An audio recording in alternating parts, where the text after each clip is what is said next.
ભારતની દ્રવિડ શૈલી તો કે ભારતની કૃષ્ણા અને ગોદાવરી નદીઓની આસપાસના વિસ્તારમાં સાતવાહન વંશના રાજાઓના સમય દરમિયાન અનેક બુદ્ધ સ્તૂપો બંધાયા હતા.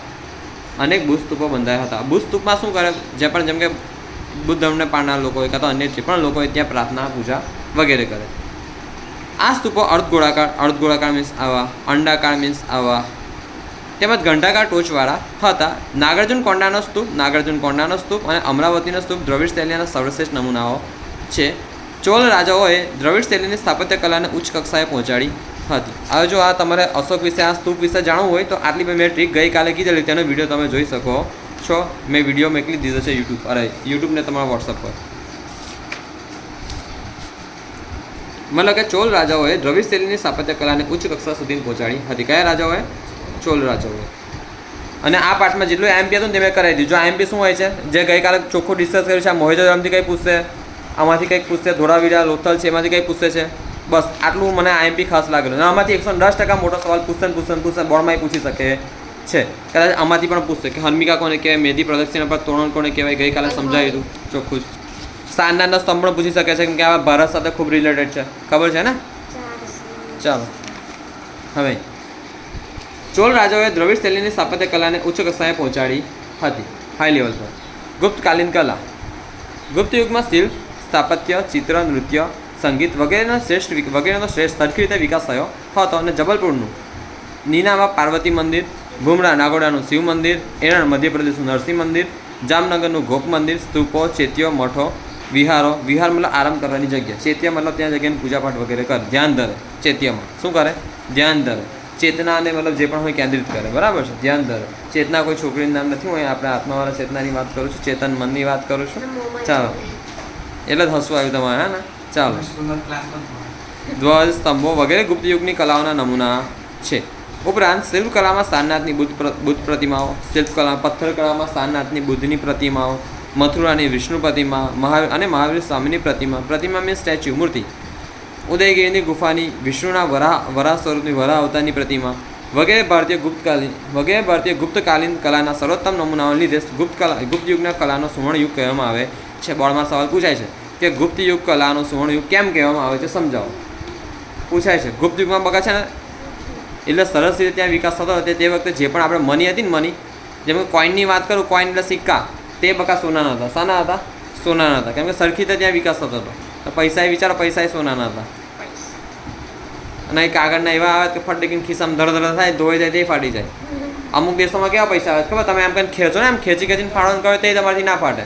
એમ આખો કૂચો વાળતો હોય તે પાસ જેવું હતું તેવું થઈ જાય, ફાટે જ નહીં તમારાથી. એવા પૈસા આવે છે અમુક દેશોમાં, આપણા દેશમાં નથી એવા. ચાલો બોલો, આટલું વસ્તુ યાદ રાખો. ગુપ્ત કલાનો સુવર્ણ યુગ કેમ કહેવામાં આવે છે? ગુપ્તકાલીન કલાના સર્વોત્તમ નમૂના લીધે ગુપ્ત યુગને કલાનો સુવર્ણ યુગ કહેવામાં આવે છે. અલગ અલગ કલાઓ તે વખતે ખૂબ જ ફેમસ હતી. ફરીથી કહું છું, ગુપ્ત યુગમાં શિલ્પ, સ્થાપત્ય મીન્સ બાંધકામ, ચિત્ર, નૃત્ય, સંગીત. હવે આ કળા થઈ, આ શું કહેવાય બકા? અને કળા. શું કહેવાય? અને કળા વગેરેનો શ્રેષ્ઠ વિકાસ થયો હતો.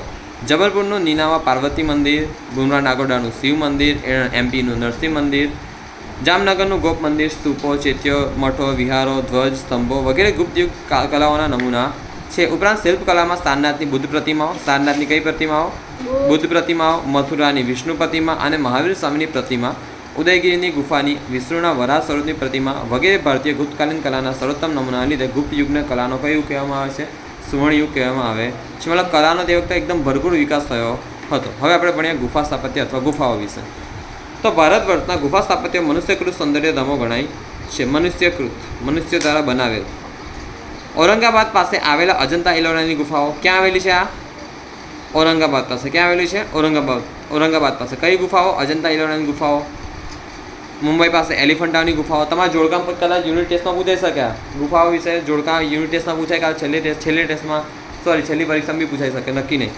અજંતા ઇલોરાની ગુફાઓ ક્યાં આવેલી છે? ઔરંગાબાદ પાસે. એલિફન્ટાની ગુફાઓ ક્યાં આવી છે? મુંબઈ પાસે. ઓડિશામાં ભુવનેશ્વરની પશ્ચિમે ઉદયગીરી, ખંડગીરી ગુફાઓ. એમપીની બાઘની ગુફાઓ. ગુપ્તકાલીન ગુફા સ્થાપત્યના પ્રસિદ્ધ નમૂનાઓ છે. ગુજરાતમાં ખંભાલીડા, ગોંડલ, ડાંગ, રાજકોટ, જુનાગઢ, જુનાગઢ ખાતે 3 ગુફા સમૂહ, તળાજા, સાણા વગેરે સ્થળે ગુફાઓ મળી આવેલ છે. અશોકના ગુફા લેખો ગયાથી ગયા હતી.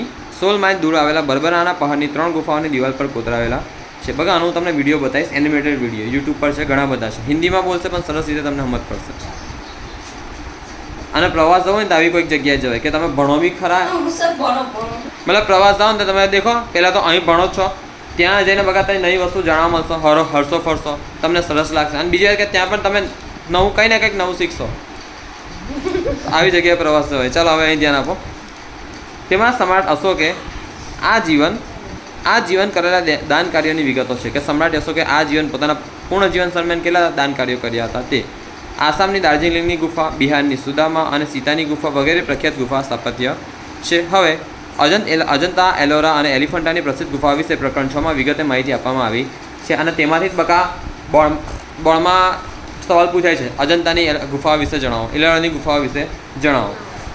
આપણે કરીએ અહીંથી. અજંતાની ગુફા ક્યાં આવેલી છે? ઔરંગાબાદ પાસે. ક્યાં આવેલી છે? ઔરંગાબાદ પાસે. એલિફન્ટાની ગુફાઓ મુંબઈ પાસે. આપણે ડીપમાં એનું ભણીશું પ્રકરણ 6 માં. હવે આપણે ભણીએ ગુજરાતની ગુફાઓ વિશે. તો જૂનાગઢમાં 3 ગુફા સમૂહ આવેલા છે. નામ સરસ છે. બાવા પ્યારાનો ગુફા સમૂહ, ઉપરકોટની ગુફાઓ, ખાપરા કોડિયાની ગુફાઓ.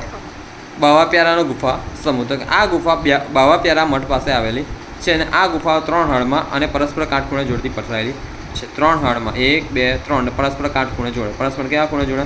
કાટખૂણે જોડતી હોય તો પરસ્પર કાટખૂણે જોડે. પહેલી હારમાં 4, બીજી હારમાં 7 અને ત્રીજી હારમાં 5 ગુફાઓ મળી આવી છે. મતલબ આવી પણ હાર હોય કાં તો આવી હાર હશે, તો અહીંયા આગળ અલગ અલગ આવીને ગુફાઓ મળી આવી હશે. પહેલી હારમાં કેટલી? 4. આ આઈએમપી વસ્તુ છે. પહેલી હારમાં 4, બીજી હારમાં 7, થાલાપુર રીઝન, ત્રીજી હારમાં 5. પહેલી હારમાં 4, બીજી હારમાં 7, ત્રીજી હારમાં 5 ગુફાઓ મળી. કુલ 16 ગુફાઓ છે. કુલ કેટલી ગુફાઓ છે? 16 ગુફાઓ છે. તે ઈસવીસનના આરંભની સદી દરમિયાન કંડાયેલી હોવાની શક્યતા છે. ઈસવીસનના આરંભ મતલબ કે ઈસુ ખ્રિસ્તની આસપાસના સમયગાળામાં, બરાબર. આજથી લગભગ કેવા છે ને, આજથી લગભગ 1900-2000 વર્ષ જૂની વાત છે. કઈ ગુફાઓ? બાવા પ્યારાનો ગુફા સમૂહ.